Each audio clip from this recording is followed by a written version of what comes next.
So you want to win a chess tournament? Good. It's about way more than just knowing a few flashy moves. You need a real playbook. And that's exactly what we're going to build right here, a practical guide to take you from just another player to a genuine contender. Let's get into it. Okay, first things first, let's get our heads straight.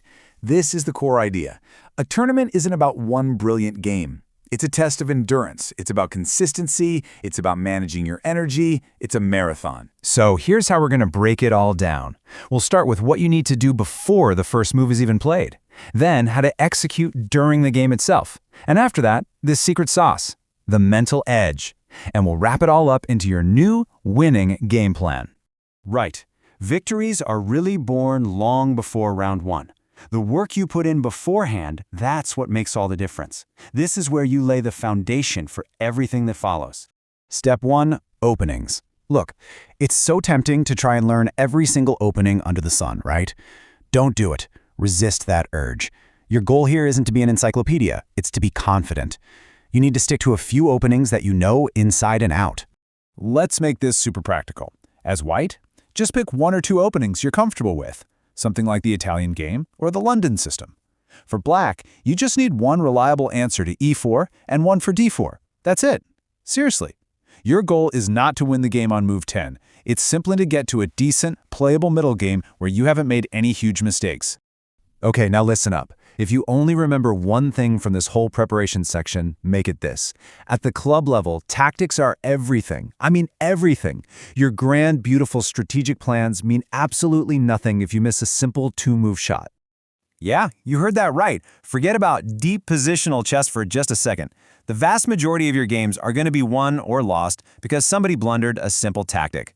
Your ability to spot these is your #1 weapon. Period. And we're talking about the fundamentals here. You need to be a master of these four: forks, pins, skewers, and discovered attacks. Recognizing these patterns has to become as natural as breathing. So here's your homework, your daily mission. Every single day, spend 15 to 30 minutes just solving tactical puzzles. No excuses. This is your workout. It's how you build that pattern recognition muscle in your brain. It's non-negotiable. All right, next up is a tool that is so powerful, but honestly, most players just skip it. Reviewing your own games. I get it. Looking at your losses can be painful, but that's where the real learning is hiding. It's like a treasure map to your own weaknesses. And the process is actually pretty simple. You just pull up a game you lost and ask yourself this one question over and over. Where did I mess up? Go through it move by move. Find the exact moment things went south. Be a detective in your own games. You do this enough, and you'll start to see patterns. Oh, wow, I'm always hanging pieces in the middle game, or I always crack when I get low on time. Once you can name your bad habits, you can start to fix them. Okay, let's talk about the endgame. So many players get obsessed with openings and middle games, and they totally neglect the final phase. Countless points are just thrown away because of a lack of basic endgame knowledge. Oh man, I have seen this 100 times. A player will brilliantly outplay their opponent for 40 moves, they get a totally winning endgame, and then they have no idea how to convert it. They end up with a draw, or even worse, a loss. It is absolutely heartbreaking, and it's so avoidable. You don't need to be an endgame encyclopedia. Just get the basics down cold. You have to know how to win king and pawn versus king. You have to understand what opposition is. And you need to know the fundamentals of rook endgames. That knowledge alone will just hand you free points.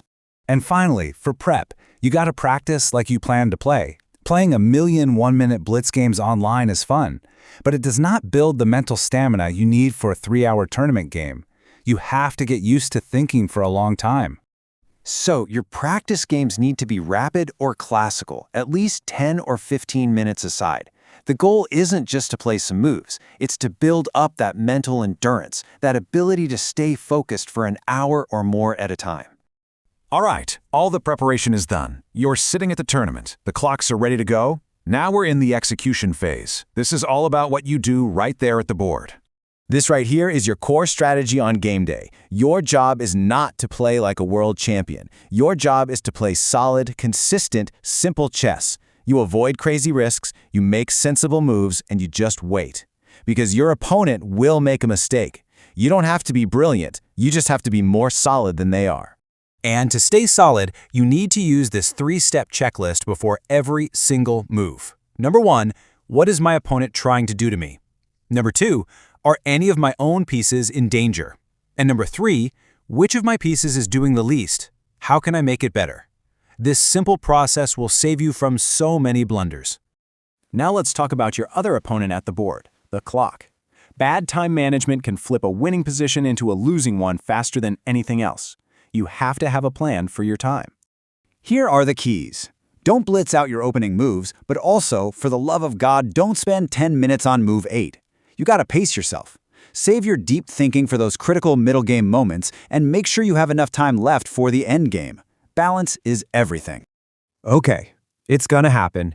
You are going to make a mistake. You're going to blunder. And that gut punch feeling, that urge to panic or just resign on the spot, your ability to handle that exact moment is a skill all on its own. You have to remember this. Even Magnus Carlsen blunders. The difference is the top players don't let it completely derail them. They take a deep breath, they reassess, they tighten up their defenses, and they make their opponent prove they can win. The real skill isn't never blundering. It's what you do in the seconds after you blunder. Remember that marathon analogy? Well, this is your water station. What you do in those breaks between games is absolutely critical for your next round. You have to actively recharge. And it's really simple stuff. Eat something light, drink some water, but most importantly, you have to reset your mind. Let the last game go, whether you won or you lost. It's over. Get away from the board, get some fresh air, and come back to the next game with a totally clear head. All right, now for the part that ties this all together. Your secret weapon. It's not about opening theory or tactics. It's all about your mindset. Your psychology. It can be your best friend or your absolute worst enemy. It's that voice in your head, and we need to learn how to make it work for us, not against us. This simple little equation says it all. You are never going to play a perfect game of chess. It's impossible. And trying to be perfect just creates anxiety and pressure. What you actually need is confidence. Confidence in your prep, confidence in your solid approach, confidence that you can handle whatever comes your way.